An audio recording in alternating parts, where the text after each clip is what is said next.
Скоро мы заживем так хорошо, что жители Республики Саха смогут никогда не работать, а деньги им будут отдавать жестоко наказанные коррупционеры.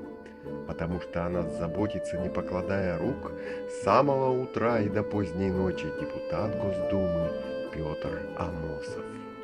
Коррупционным проявлениям. Какие стратегии могут быть наиболее эффективными? Коррупция. Антону Германовичу Сюгленову спасибо большое. Тюрьму.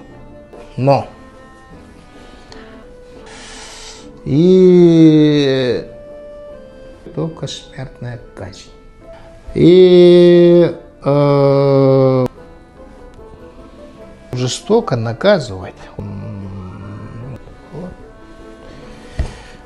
Это и расстрелять. Они